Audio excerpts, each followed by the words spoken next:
how do you see education transforming with tech into an experience-based environment for learning?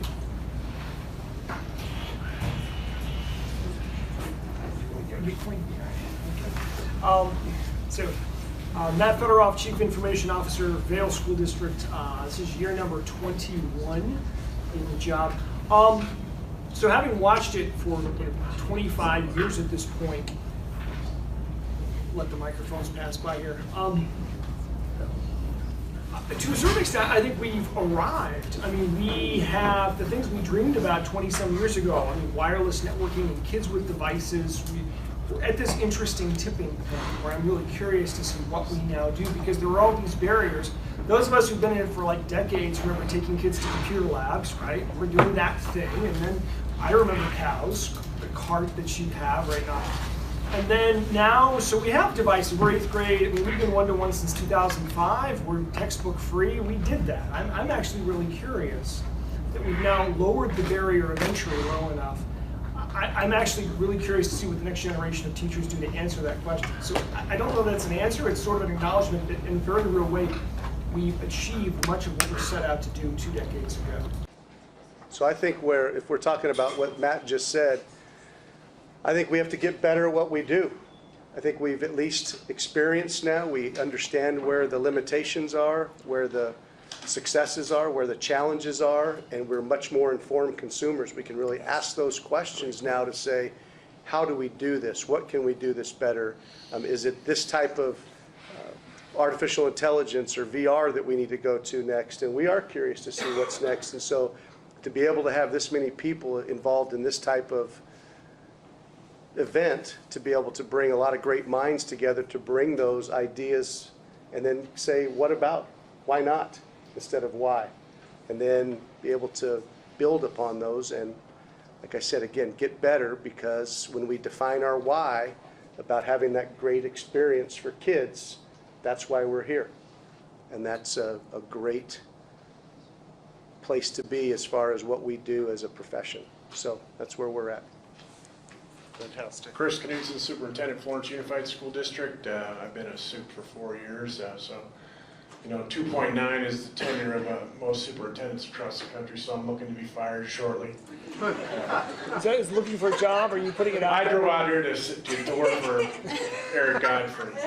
He's got his resume if you want. Yeah. For us, I think about growing up in the 80s and sitting in algebra class, and Mr. Hine up there with his overhead, and 35 of us sitting at our desks, and having the opportunity in my job as previously a high school principal, came down to Vail and brought an administrative team down there, and then followed up with a bunch of team leaders, went one-to-one back in 08. Just being able to ability group our kids, test them every week, regroup them the following Monday, teach them in their groups, and continue this process over a whole year and over a whole 5 years. What happened with us, talking about moving the needle, we moved as far as standardized test scores go, our reading scores went from a 68 to a 91% pass rate. Our math scores went from a 58 to an 84, and at the time I had a mentor from West Ed, actually one of your former principals. Joseph's son. And I was talking about our goal of trying to raise those test scores by 10%, and the response was, well, that doesn't happen. Usually you can get 3%, but we increased our math scores by 19% in 1 year just by doing, we went one-to-one, but what we did on our lower levels is we capped our math and our English at 18 kids, ability grouped those kids, and basically brought in a centers model in the high school. And that's the results that we got, and using the technology as a tool is what got us there. So it gave us the ability to ability group our kids and we did some things with with time, giving those kids on the low end more time. We doubled up the period, and then we did another thing. The kids on Fridays that would pass the formative tests, we built 30 minutes into every day, and we call it celebration remediation, where those kids that would not pass the formative, they would go back in and get retaught the lesson, maybe in a different manner, while everyone else got to go out on campus and hang out with their friends. So they either got to celebrate or they had remediating. We had it built into the day. So over that 5-year period, we were able to move the needle, and this was just a tool that we used to get there.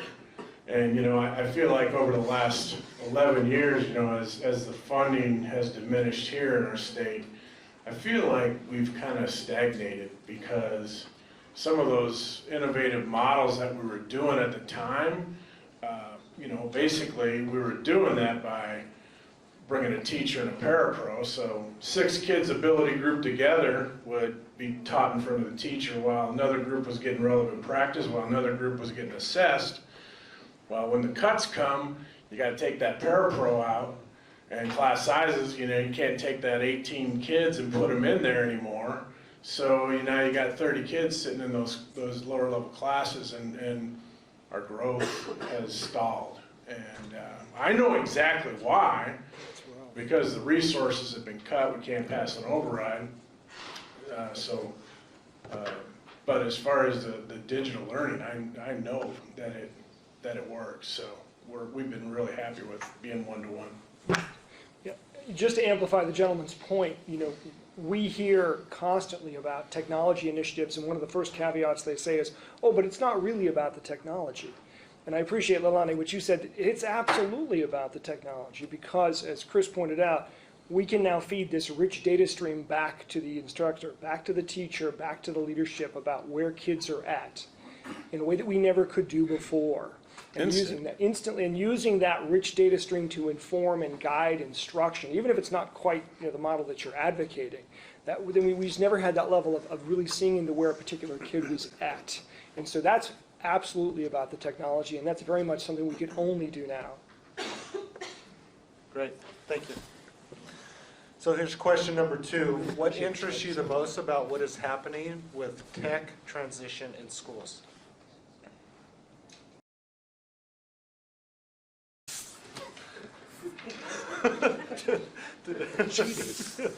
You can't reread the question. I didn't even know I was going to be coming up here. Come on.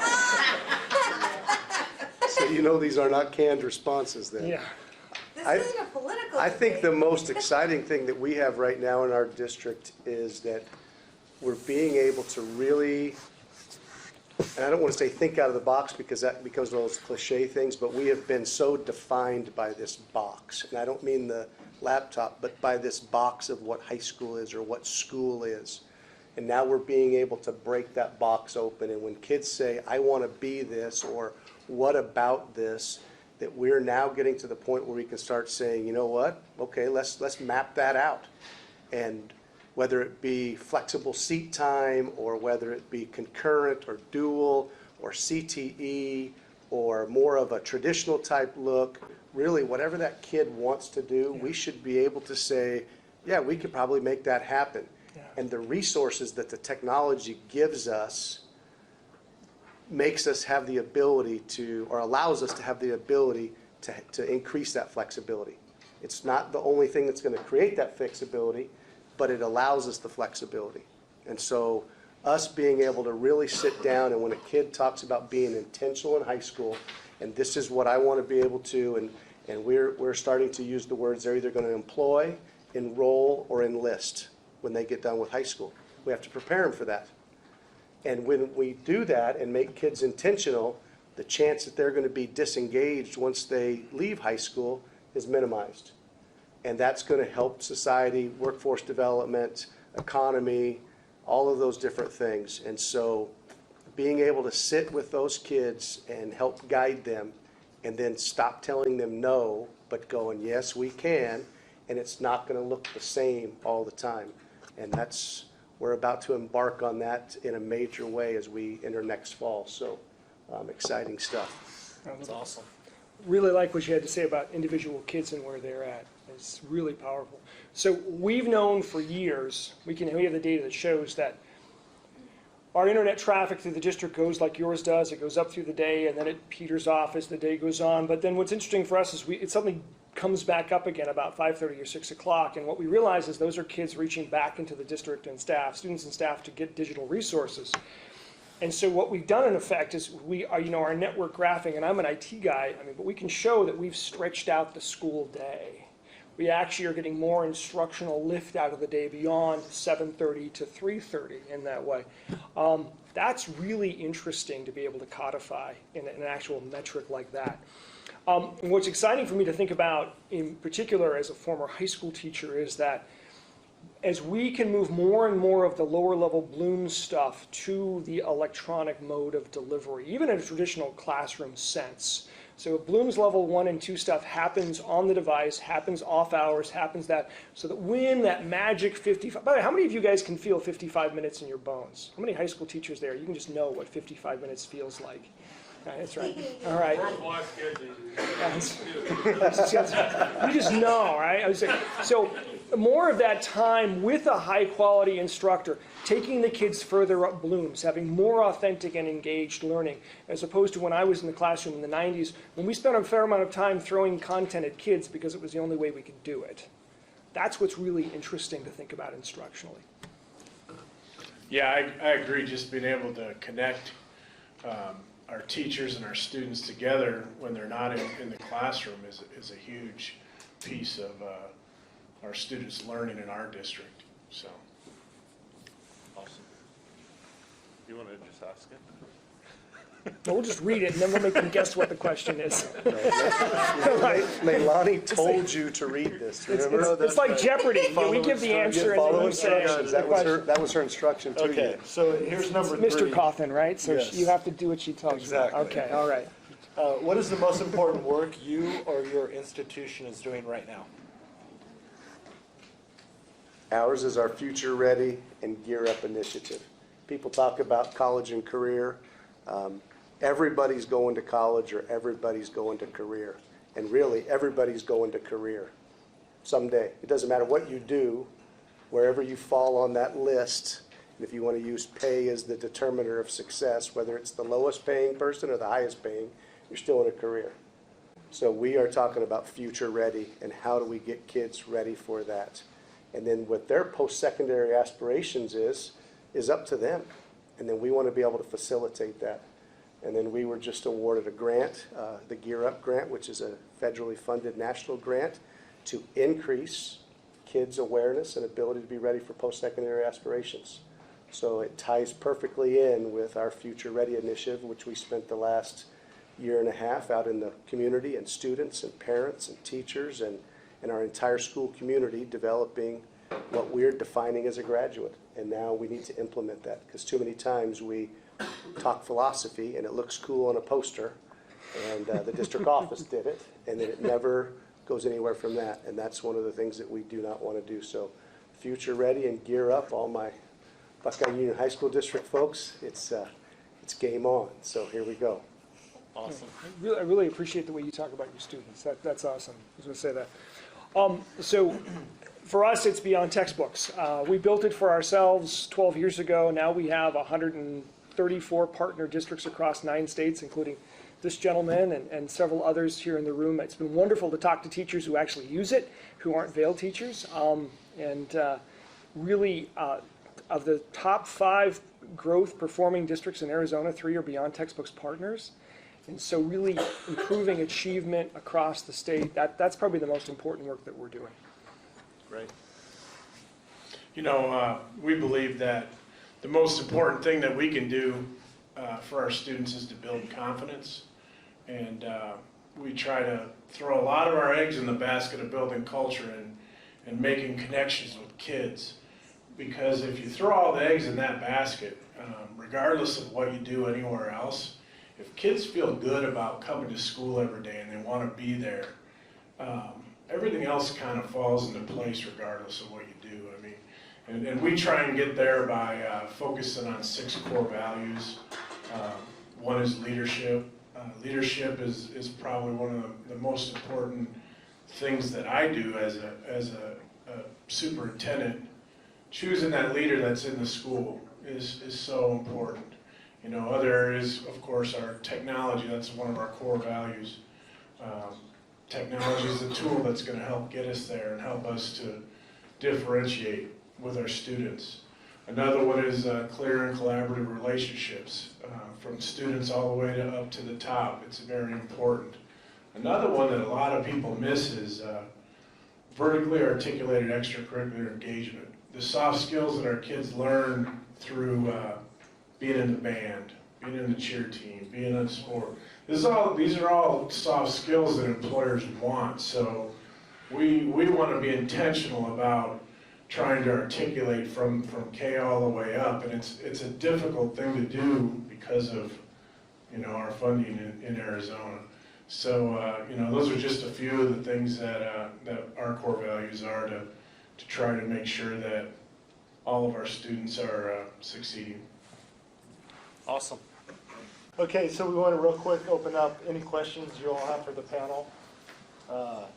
Feel free to ask anything you'd like.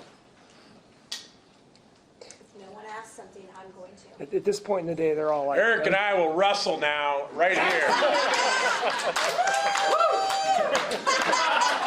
Let's go. He told me he was going to punch me. Let's go. Come on, let's go. Go. What's your question? Superintendents in Arizona, go wild. Woo! I think we're cutting the video off now. Thank you. See, but you wouldn't come out there.